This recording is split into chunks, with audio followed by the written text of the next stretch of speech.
지죠. 6월 5일 월요일 로마서 5장 12절에서 21절 말씀, 우리 첫 아담과 마지막 아담 우리라는 제목으로 한번 말씀 살펴보겠습니다. 한번 따라하겠습니다. 첫 아담과 마지막 아담. 내용은 너무 쉽지요.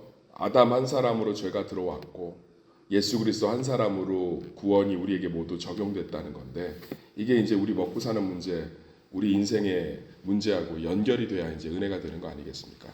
그러니까 이제 사도 바울이 왜 이 얘기를 꺼냈냐? 죄에 대해서 좀 알아야 된다는 거죠. 그러니까 우리가 그 예수 그리스도의 십자가와 복음을 우리 삶에 적용함에 있어서 두 가지를 꼭 알아야 돼요. 죄에 대한 속성들을 잘 알아야 되고, 또 하나는 은혜, 하나님의 은혜의 속성들을 잘 알아야 됩니다.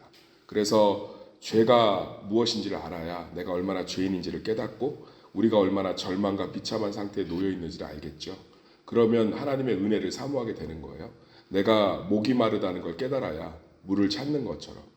제가 예전에 저희 아버지 이제 폐암 말기 진단을 받고, 제가 할 수 있는 게 없잖아요. 사람이 이제 말기가 되니까 병원에서 가라고 하더라고요. 2달 정도 생각한다, 2-3달. 그러니까 제가 의사도 아니고 할 수 있는 게 없으니까 하나님 앞에 기도하면서 교보문고를 갔어요. 교보문고를 가서 그때 한 12만 원인가 15만 원 정도 돈을 들여서 교보문고에 있는 암에 관련된 책은 다 샀던 것 같아요. 내가 한번 암에 대해서 공부를 해보자. 그랬더니 한 10권 이상 정도 샀던 것 같아요. 지금도 다 기억이 날 정도로. 그 책을 좀 열심히 읽었습니다. 도대체 우리 아버지가 걸린 암이 뭐길래 저렇게 뛰어난 현대의학으로도 해결을 할 수 없을까? 혹시 해결할 수 있는 길이 있지 않을까? 그리고선 그 책을 이제 다양한 주제의 책들이겠죠. 다 읽고 나서 저 나름대로 내린 결론은 치유하기가 쉽지 않겠구나. 왜냐하면 암이 발병하는 원인이 불분명해요. 그러니까 왜 암이 됐는지를 잘 몰라요. 현대의학이. 그러니까 현대의학은 원인이 명확히 알아야 되거든요. 원인이 명확해야 그거에 대해서 치료법을 이제 찾아가고 접근하는데, 이게 바이러스인지 아니면 유전자적 문제인지 이래야 되는데, 암이 왜 정상세포가 어느 날 갑자기 돌연히 자기 몸을 공격하는 암세포로 변하는지를 몰라요. 그래서 원인을 모르니까 대처밖에는 못하는 거죠. 그래서 근원적인 해결을 하기가 쉽지가 않은 거예요. 그래서 참 어렵겠구나. 그런데 이제 한방은 원인을 좀 나름대로 한방에서 명확히 잡더라고요. 한방은 이제 이 암이 스트레스 때문이다. 그러니까 이 스트레스를 몸이든 이런 것들을 해소하는 쪽으로 치료를 하는데, 생각보다 자료들을 보니까 한방은 암에 대한 치료 예후가 생각보다 좋아요. 제가 지금 암 강의하는 게 아니고, 그러니까 암에 대해서 좀 알고 나니까 우리 아버지 한 5년 가까이, 한 3년 한 6개월 정도 생존하셨거든요. 병원에서 2-3개월 본다는 거. 진짜 도움이 많이 됐어요. 지금 암이 뭔지를 아니까 치료할 때도, 방사선 치료나 항암 치료할 때도 좀 가족들이 무엇들을 도와야 될지도 알고, 또 암 환자를 어떻게 힘들 때마다 격려해 줘야 되는지도 알고, 그런 시간들을 나름대로 가족들이 잘 보낼 수 있었던 것 같아요. 저도 여러 가지 조언들을 해주면서. 그러니까 우리가 이렇게 좀 죄에 대해서, 우리 맨날 교회 오면 죄인이다 그러잖아요. 근데 죄를 잘 몰라요. 근데 오늘 로마서 5장 12절이 죄가 뭔지를 참 잘 설명해 주고 있습니다. 그러니까 이게 무슨 얘기냐면, 죄가 뭐냐? 아담이 지은 죄가 죄라는 거예요. 지금 사도 바울이 무슨 얘기를 하고 있냐면, 죄라는 게 아담이 지은 죄가 죄라는 건데, 아담이 지은 죄가 무슨 죄냐? 불순종의 죄예요. 그러니까 우리는 죄하면 윤리하고 도덕적인 것들만 떠올리니까 거짓말하고 음란하고 도박하고 마약하고 횡령하고 속이고 이런 것만 떠올리는데, 지금 사도 바울이 로마에 있는 성도들에게 무슨 얘기를 해주고 있냐면, 아담이 지은 죄가 죄인데, 아담이 도대체 무슨 죄를 지었냐? 불순종의 죄를 졌다는 거예요. 그러니까 자기가 하나님처럼 되고 싶어서 죄를 졌고, 그게 죄라는 거예요. 그러니까 우리 삶의 죄가 뭐냐? 이 자아가 죄예요. 내 마음대로 사는 게 죄라고요. 그러니까 우리가 이걸 매번 놓쳐요. 머릿속으로 되게 쉽게 알고 있다고 생각하지만, 내가 죽어야죠. 안 죽잖아요. 그러니까 죄가 뭐냐면 내 마음대로 사는 게 죄예요. 그러니까 교회는 내 욕구나 자아를 실현하는 곳이 아니에요. 내가 죽는 곳이지. 좋은 교회가 어떤 교회냐? 말씀 앞에 나를 죽이고, 기도를 통해서 나를 죽이고, 서로의 사랑하면서 서로를 위해 죽고, 자꾸 죽는데, 내가 죽는데 살아나는 경험을 하는 게 좋은 교회인 줄 믿습니다. 내가 새벽 예배를 왜 나오느냐? 정한수 떠놓고 정성을 들여서 뭘 해결하는 게 아니고 내가 죽는 거예요. 어떤 분이 얘기하더라고요. 새벽 예배 갔다 오면 하루 종일 피곤하다고. 죽은 거예요. 육신이 죽은 거. 피곤하니까 죄를 안 짓잖아. 그러니까 죽는 거예요. 그러니까 오늘 사도 바울이 명확하게 얘기하는 거예요. 얘들아, 로마의 헬라 문화 안에서 갖고 있는 죄가 아니고 진짜 죄는 뭐냐면 내 마음대로 살고 싶은 게 죄란다. 이래야 하나님의 말씀이 그리스도의 은혜가 우리 가운데 넘치잖아요. 그러니까 우리가 내 마음대로 안 된다고 짜증이 되고, 그러니까 기도하면서 내가 원하는 방식대로 응답이 안 되고, 내가 원하는 타이밍에 응답이 안 되고, 내가 원하는 식으로 하나님이 일을 해결해 주지 않으면 속상하다. 그럼 우리는 그냥 죄 가운데 있는 거예요. 그러니까 하나님이 해결해 줄 수가 없죠. 그러니까 죄 가운데 있는 거예요, 실제로는. 제가 목회를 하면서 내 뜻대로 안 될 때가 있잖아요. 그러면 속상해하고 절망하면 이게 죄인 거예요. 내 안에 죄성이 막 웅크리고 있는 거죠. 뭔가 자꾸 서운하고 본전 생각이 나고 뭔가 자꾸 부정적인 것 자체가 그게 죄예요. 근원이 뭐예요? 내 마음대로 내가 보기에 내가 어떤 사람인데 내가 뭘 했는데, 그러니까 교회를 오면 신앙생활을 하면서 내가 자꾸 내가 죽는데 내가 사는 경험이 우리 가운데 일어나야 돼. 예수 그리스도가 십자가에서 죽으신 줄 믿습니다. 자기가 죽으셨는데 어떻게 됐죠? 살아나셨잖아요. 이 십자가의 원리가 경험되어져야 되는데 교회가 나를 죽이는 게 아니라 오히려 사람을 더 자기 마음대로 하게끔, 이런 경우들 정말 많이 봐요. 우리 날마다 주님 안에서 죽는 게 사는 길인 줄 믿습니다. 그러니까 이거에 대해서 동의하는 게 복음의 시작이라는 거예요. 세상은 내가 죽는 게 죄라고 절대 얘기 안 해요. 모든, 제가 그 부처님 오시는 날을 맞이해서 불교에 대해서 좀 이렇게 생각을 좀 해보고 싶어서, 요즘은 참 재미난 게 유튜브가 정말 좋아요. 이렇게 여러 종교에 대해서 참 이렇게 종교에 아주 높은 위치에 있는 분들이, 득도하신 분들이 아주 잘 설명해 놨어요. 근데 들어보면 정말 성경하고 비슷한 것들 정말 많아요. 정말 착하게 살라고 다 얘기하니까, 윤리적으로 도덕적으로 깨끗하게 살라고 얘기하니까. 근데 죄에 대한 접근은 다 달라요. 죄에 대한 접근은 기독교의 아주 독특함이에요. 내가 중요하죠. 근데 기독교는 네가 중요하지 않다는 거예요. 그게 죄라는 거예요. 그러니까 신앙생활을 하면서 내 뜻대로 움직이지 않는 것이 우리 가운데는 기뻐해야 될 일이고, 교회에 와서 내가 내 뜻대로 안 되고 무언가 내가 죽어가는 것이 엄청난 변화와 축복의 그릇들이 준비되는 축복의 통로가 되는 건데, 죄에 대한 인식들, 죄에 대한 분명한 자기 고백이 없으면 오히려 힘든 거죠. 사랑하는 세수마교회 성도님들, 아담이 지은 죄가 뭡니까? 선악과를 따먹고 하나님처럼 돼서 내 마음대로 살고 싶은 불순종이 죄라는 거예요. 지금 계속 그 얘기하고 있는 거예요. 그래서 뒤에 보면 15절부터 이제 예수 그리스도를 드러내면서 계속 순종의 얘기를 꺼내잖아요. 예수 그리스도가 순종했다. 순종함으로 말미암아. 우리 19절 읽어볼까요? 시작. 한 사람이 순종하지 아니함으로 많은 사람이 죄인이 된 것 같이 한 사람이 순종하심으로 많은 사람이 의인이 되리라. 그러니까 죄가 뭔지를 사도 바울이 명확하게 얘기해 주고 있잖아요. 내 마음대로 사는 거. 지금 왜 예수 믿는데 우리 삶에 금전적 문제도 해결 안 되고 관계적 문제도 해결 안 되는지 아세요? 성령이 지금 얘기하고 있는 거예요.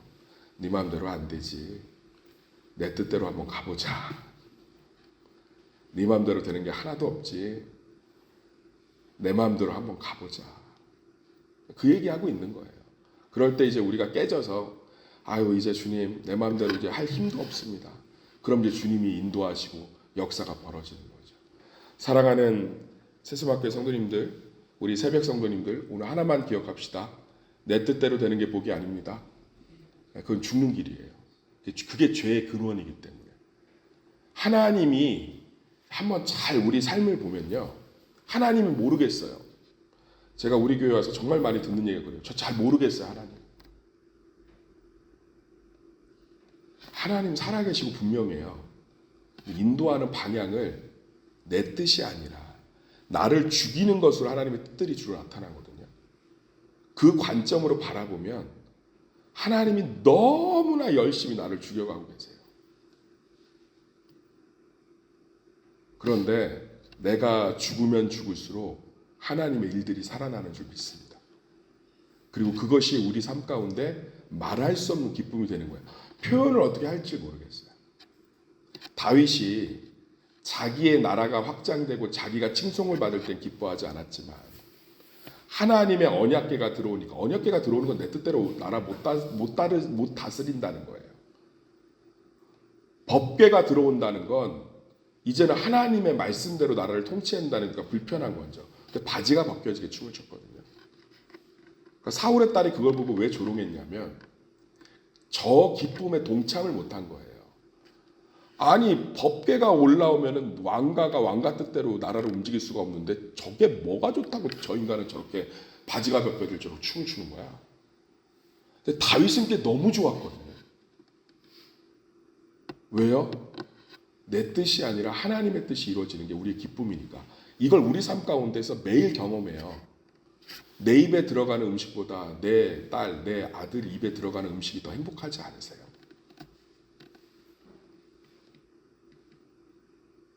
내가 사랑하고 소중하게 여기는, 심지어 가족이 없으면 요즘 강아지 많이 키우잖아요. 고양이. 저는 개 유치원이 있는 줄 처음 알았어요. 애들 유치원 값보다 비싸던데요. 개 전용 유모차도 있고요. 개 전용 택시도 있더라고요. 그래갖고 주인이 없어도 카카오에서 서비스를 시작했어요. 펫 택시라고. 개 데리고 유치원에 다 데려다 주고. 끝나면 되게 부럽더라고요. 나도 좋은 주인 만났어. 그 강아지 택시 태워서 유치원 보내고, 유치원에 끝나면 택시 태워서 집에 오고, 그거 자기하고 아무 상관없는데 왜 행복해하죠? 사랑하는 세상밖에서는 사람은 이 하나님이 창조한 원리는 타락해도 남아있어요. 우리는요, 우리 자신이 아니라 실제로는 무언가 하나님을 기쁘게 하고 하나님을 높이는 것을 통해서 상상할 수 없는, 그래서 하나님이 지금 내 삶을 어떻게 인도하는지 보고 싶으시면 계속 나를 죽여가신다. 말씀 앞에서. 그래서 사건과 고난을 통해서 내가 죽기보다는 말씀 앞에서 순종함으로 먼저 죽으면 굳이 사건과 고난을 통해서 날 죽이실 필요가 없어요. 그래서 순종이 축복이라고 하는 거예요. 할렐루야. 예수 그리스도가 사건과 고난을 통해 안 죽잖아요. 왜? 이분 안에 항상 뭐가 있죠? 하나님에 대한 순종이 있죠. 항상. 사랑하는 세수마켓 성도님들, 이게 순종의 축복이 그래서 그런 거예요. 내가 하나님 말씀 앞에 죽은 훈련이 되고 날마다 예배 가운데 말씀 가운데 나를 죽여가면 삶을 통해서 죽이실 필요가 없죠. 근데 우리가 말씀 앞에서 죽는 게 익숙하지가 않으니까 계속 사건과 고난을 통해서 나를 바른 길로 인도하셔야 되니까 그 얘기를 계속 하고 있는 거예요. 그래서 죄의 결과로 뭐가 나타나냐? 14절 보면, 14절 읽어볼까요? 시작. 그러나 아담으로부터 모세까지 아담의 범죄와 같은 죄를 짓지 아니한 자들까지도 사망이 왕노릇하였나니. 아담은 오실자의 몸이라. 죄의 결과로 뭐가 들어왔다고요? 사망. 그쵸? 우리 그래서 죽지요. 아니, 그 얘기 아니에요. 확장시키셔야 돼요. 죄 때문에 관계의 사망이 왔습니다. 그래서 부부가 싸우는 거예요. 죄 때문에 금전의 사망이 왔습니다. 공평의 사망이 왔어요. 그래서 빈부격차가 있는 겁니다. 그러니까 사망이 뭘 의미하는지 알겠죠? 사망이 사회적, 관계적, 국가적, 내면적, 가족적. 왜 부모하고 자식이 온전히 사랑하지 못하고 으르렁댑니까? 사망이 왔기 때문에 그래요. 그러면 이걸 회복하는 길이 딱 하나인 거죠. 다시 하나님께 순종으로 돌아가야 되는 거예요.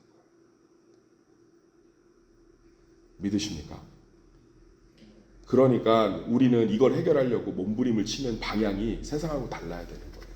원인을 알기 때문에. 제가 아까 얘기했죠. 암을 치료하기 힘든 이유가 뭐죠? 발병 원인을 몰라요. 이거는 전문의가 앉아 있어도 동의해요. 암의 발병 원인을 모릅니다. 현대의학은 발병 원인이 명확해야 치유를 시작해요. 마찬가지예요. 세상은 왜 부부관계에 문제가 생기지? 왜 빈부격차가 생기지? 끊임없이 답을 찾잖아요. 이거 플로레타리아, 부르주아. 이건 기득권층 때문이야. 공산주의 결국은 전 세계 3분의 1을 피로 물들였지만 지금 완전히 몰락해서 없잖아요. 이거는 뭐 때문에 사회복지가 안 돼서 그래. 이거는 뭐 때문에 그래. 이거는 뭐 상담소를 만들어줘야 돼. 뭐를 해야 돼. 세상이 끊임없이 답들을 내지만 안 되잖아요. 원인을 모르니까. 원인은 뭐예요? 아담이 하나님을 떠나서 마음대로 살고 싶은 불순종의 죄를 지음으로 인간 세상에, 우리 세상에 다양한 영역의 사망이 생겼고요. 그걸 해결하려면 거슬러 올라가야죠. 예수 그리스도처럼 다시금 하나님께 순종하고 내 자아가 죽고 하나님이 살 때 우리 가정이 깨졌던 사망의 관계들이, 깨졌던 사망의 모든 영역들이 하나씩 회복되는 줄 믿습니다. 이게 복음이에요. 그래서 복음이 은혜도 알아야 되지만 죄가 뭔지도 알아도 은혜가 됩니다. 우리가 이제 무엇을 기도해야 될지 알겠죠. 우리 남편과의 관계가 온전하지 못해. 남편이 정신을 못 차리네. 내가 하나님 앞에 순종의 자리로 들어가야겠다. 하나님. 그럴 때 하나님의 통치들이 사망 권세를 깨트리는 줄 믿습니다. 그래서 오늘 그 얘기 계속 하고 있는 거예요. 따라합시다. 죄는 불순종이다. 죄의 결과는 사망이다. 이 단순한 이미 알고 있었던 진리가 우리 삶 가운데 은혜가 되시길. 그래서 예수 그리스도의 십자가가 얼마나 위대한지 깨닫는 우리 성도들 되기를 예수의 이름으로 축원합니다.